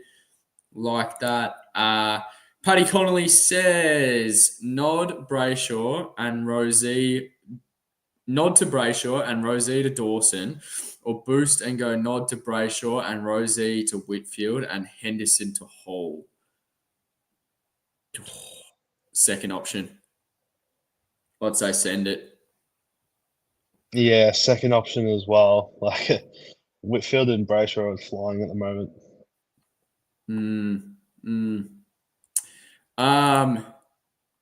Well, DR's just on a little toilet break, but Benny says, tell me I'm not crazy. Rosie to Will Day, going against the Crane. Look at Will Day's upcoming 6 to 7 weeks. Pretty hard to pass up. If you think Will Day is going to be top 8, go for it. Yeah, but is he going to be? I know he was copping tags early this season, and obviously he had that massive game against Sydney in opening round that sucked everyone in. But even then, everyone thought he was so good against the Giants, and to the eye, he looked really good. But he only got 103 in the end. If that's a game that only nets him 103 points, I just don't think he's going to be in that top 8 range. And you say he's got a good run coming up. Does he cop Willem Drew this round? And then the next round, does he cop Tom Atkins? And does he cop Jock Graham? Then does he cop Camden McIntosh? He won't do anything, but does he cop him? And then does he cop Tom Sparrow? These are all players that have tagged this season. And Tom Atkins and Tom Sparrow and Willem Drew in particular have shown that they're pretty effective taggers in the games that they did tag. But I just don't know. You'd be a very, very brave man to get him in. That's one thing. Did he have a 60-point quarter in that game as well? In the 103 game, or? Yeah. I'm not too sure. I wasn't following the Against game as it went GWS, on. yeah. Yeah, but so yeah, if that's true, then what 40 points in the other three quarters, that's not exactly ideal. No, And really? I think well, I'm just saying like I don't know if he was the one that I didn't watch that game. So did he cop the Bedford tag or was it Newcomb? I've got no idea. I just know he Because had a monster quarter. if he copped the Bedford tag and managed 103, then that's still pretty impressive. But he's not anywhere near top 10. I don't think. I just So don't that's think. a no. Well, I mean, if you ask Daniel Green in the chat, he reckons Will Day will finish M4, which is quite We haven't got down to that yet. Still quite out reading. there. Just while we're on the topic, I thought I'd bring it up there. Oh, wonderful, mate. Supercoach God, why is Sardis so bad at Tog Scobelicious? It's his coach, mate. His coach. Well, There's no doubt.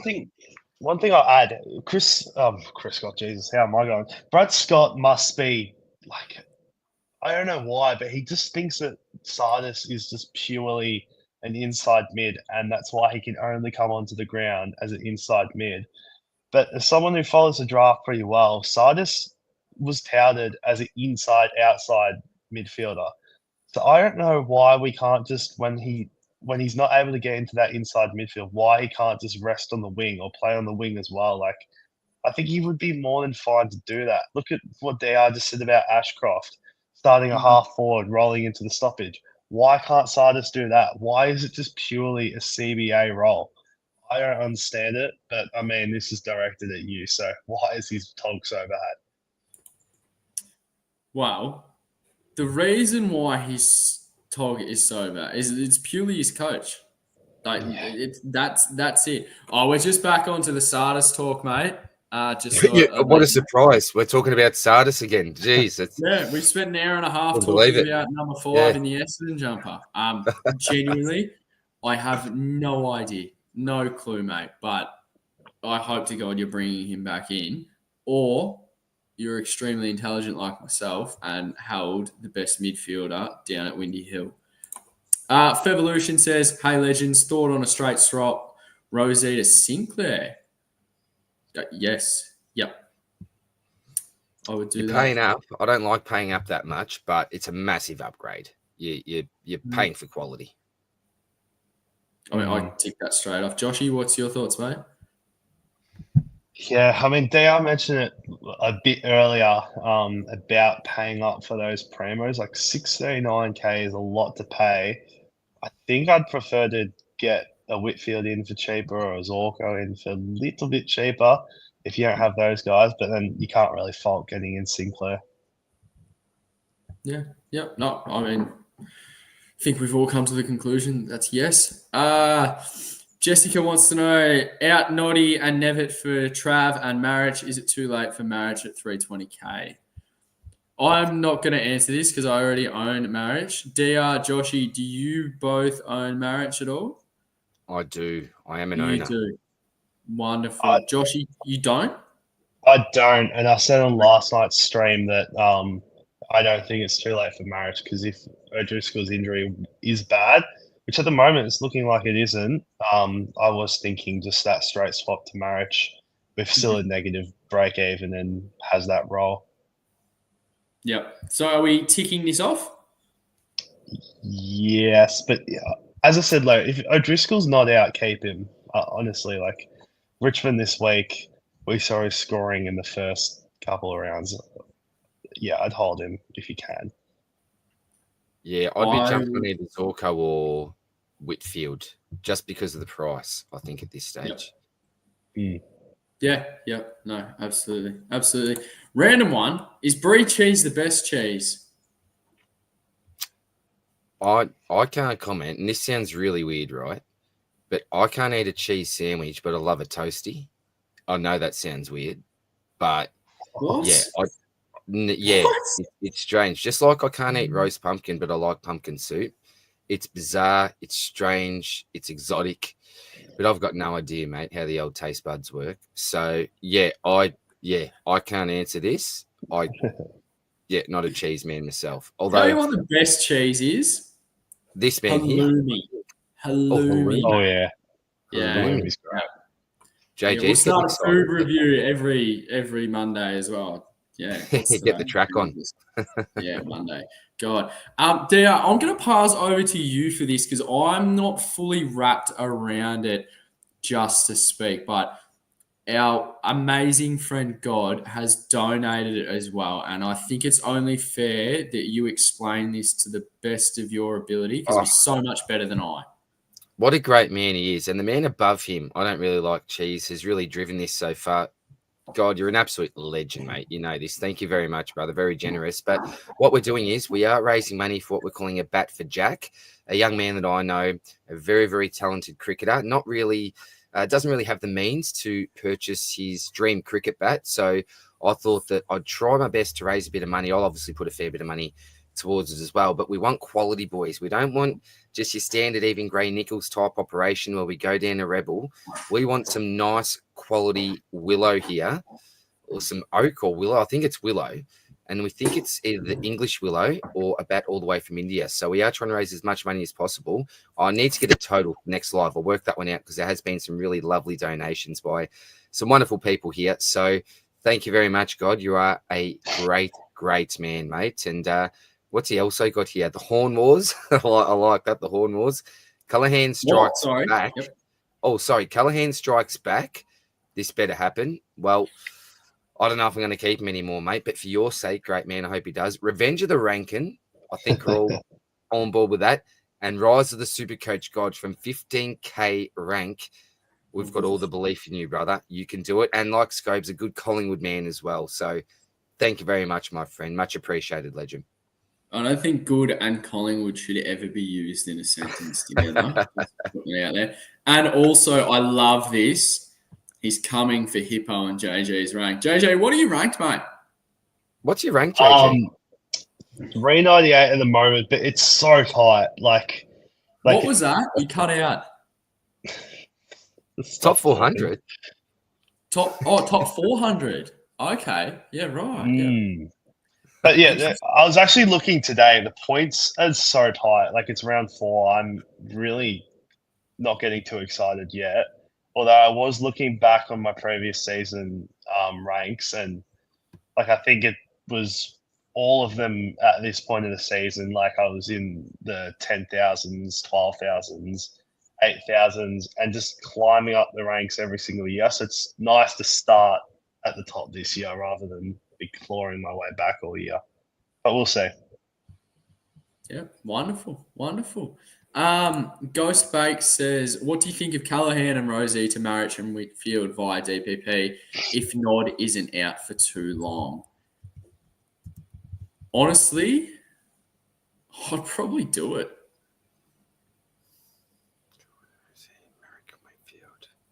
You're getting an absolute keeper and a pretty good cash cow. Look, Marek Callaghan would we be surprised to see them at around the same price point in a couple of weeks? Potentially not, with the way things are going. So, I'd probably tick it off. Joshy? I'd definitely tick it off. Like, Marich's output in the last couple of weeks has been better than Callaghan, and as we were saying before, that halfback role's probably even taken over an inside mid now. So both mid prices, you'd probably be hoping that they can get near on each other. And with Whitfield over Rosie, I think you gain a fair amount of points from that. Yeah, I'm not going to put the next one on screen because it's got an expletive in there. But Rogue Riot says, good luck for all your lads' season. Well, me and DR need it, but clearly Joshy doesn't. Personally, he just doesn't care. He's just taking all the stress out of it, and he's going to have some fun moves. So that's good on you, man. Nice, brother. Lockie NBA says, what do you think of Patrick Cripps for this round? As long as Carlton lose, I don't care. Oh, look, surely he goes pretty big this round. Surely he goes pretty big. Surely. After that, who knows? But this round, yeah, I think he should be decent, Lockie. Yeah, wonderful. I don't really like Cheese wants to know what's our worst rage trades we've ever done. Ever. Oh, Ooh. wow. Yeah, it's a tough one. I think one year I started Gorn and he went like 60 or 70 something round one, and then ended I up did the averaging like same thing. 120 for the whole year. Yeah, Yeah, I'm gonna think jump on that maybe. one too, JG. Yeah, Yeah, yeah. that I might have think been it. it was one year when I was fairly new to Supercoach. And I think started Clary at M1 or something. Something like that. And he only scored 105. And because I didn't understand the full workings of it all and it didn't look right in the midfield with the next one of Jay McRae averaging like 130, just traded Clary out. And that was a disaster. Absolute disaster. We're going to just go straight through all these comments. So I'm going to select one of you fine gentlemen to either say yes or no or one word answers, and we're going to blast through them. And I apologize if your comments aren't read out, but as always, you know where to find all three of us. So if you want some personal advice, just message and we will do our best to get back to you. Right, Placey's up. DR, who's the better option, Merritt or Whitfield this week? I say Whitfield, mate. Whitfield. Love you, Placey. Wonderful. All right, Joshy, any thoughts on Sam Darcy and Phil Thorpe from James Lewis? I mean, both of them have started like houses on fire. I think Sam Darcy is more sustainable. So if I was going to go one of the two, probably Sam Darcy. But yeah, I'd probably want to be waiting a little bit more on both of them. Just volatile key forward roles. Yeah, wonderful.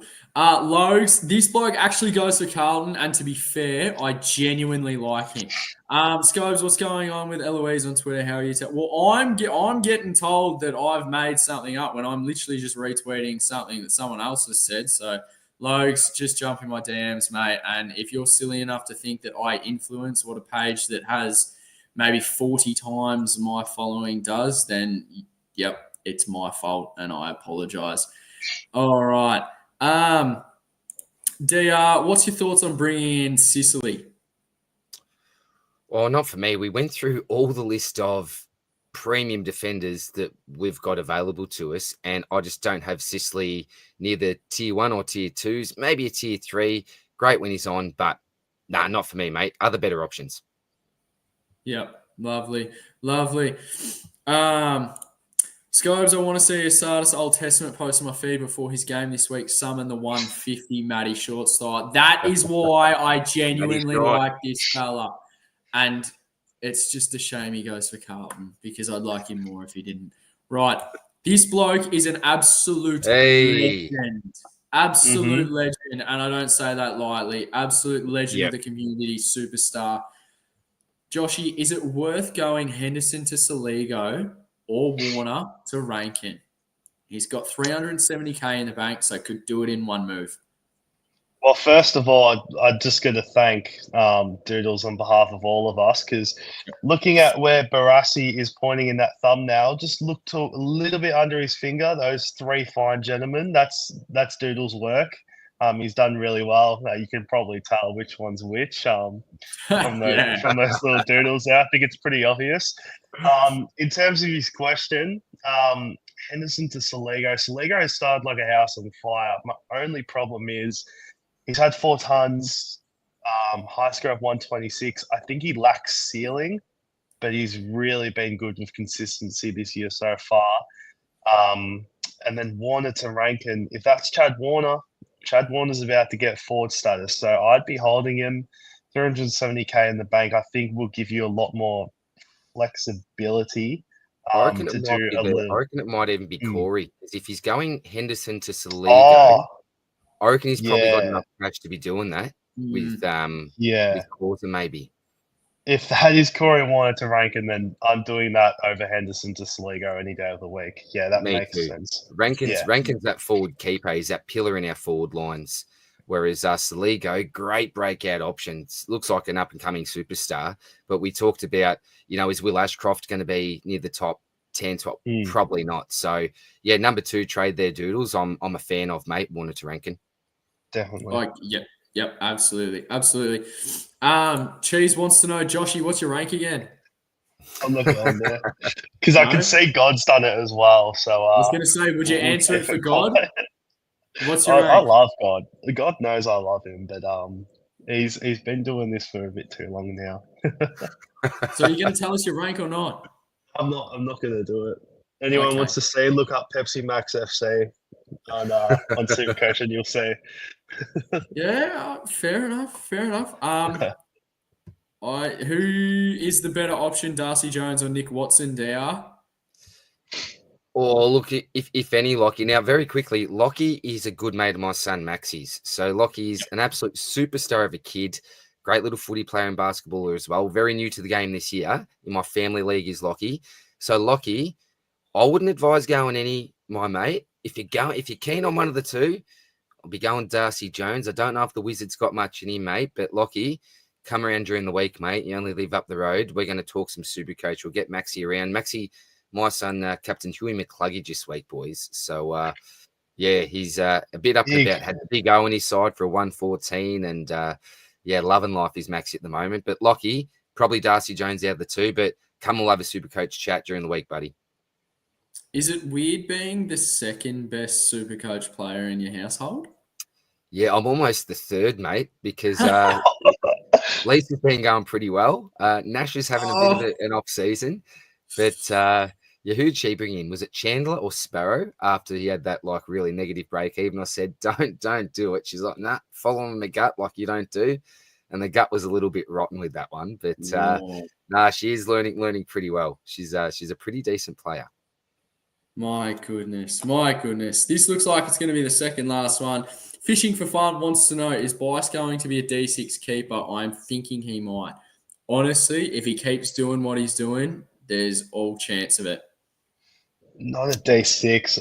I mean, we keep going back to this, but the amount of names we rattled off before of who can be top 10, I don't think Bice is sustainable scoring anywhere near those guys, but definitely a D7. He'd be very good depth towards the end of the year. Absolutely. We get to Doodles, the second last one. Doodles says, DR, he's got you in the Skodfathers cash tournament this week. $100 going into either of our pockets. My goodness. Are you confident, DR? No, do you know what? If I'm ever going to lose to someone, I am more than happy to lose to this man. More than happy.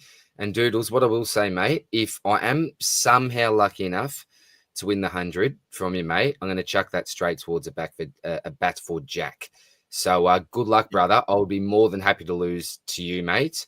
And yeah, all the best of luck, my friend. Logs wants to know, who's the fella in the middle and what's his rank? See, this is why I actually like this fella. I actually really do. Last comment. Jason says, hello from Orange County, California. Jace. How are you, man? He's a legend, Jace. That is a long, long way away. That's further than Colin would have to travel, and that is an exorbitant amount. My goodness. I love it. He loves the late night swordplay potty uploads as well, because I think it sort of aligns with the time zone over there. So yeah, big shout out to you, Jace. Hope you're well, mate. Wonderful. No, we haven't talked about Harry Himmelberg. He ended up with him on accident, and it's worked out nicely the past 2 weeks. Oh my God. I want to know the story, Jace. You're going to have to let us know another time. How do you accidentally end up with Himmelberg? That's legendary, man. But it's worked out all right. No complaints at all from the big pod Harry so far, brother. That's fantastic. Love it. That brings us to the conclusion. We are done. We have been on for almost an hour and 50 minutes, and currently there's 116 people still watching. Jesus. So from the bottom of my deep black heart, thank you so much for watching. DR, is there any shout outs you'd like to do? Joshy, anything you'd like to sign off with before we go? Oh, look, the only thing I'll quickly say, shout out to anyone that that commented or has been with us during the Rage Trade Monday Live. It's the first episode, a bit of a pilot episode. As I said, the two boys above me are really going to take the reins with this one. I won't be available too often on a Monday night. So, fantastic first one off, boys. We've been doing a fair few lives lately. This is why it's great to have you legends join the channel. Hopefully, Verns is going to be on with us soon as well. Very busy man. Yes. At the moment, but the Vern man will be on with us as well.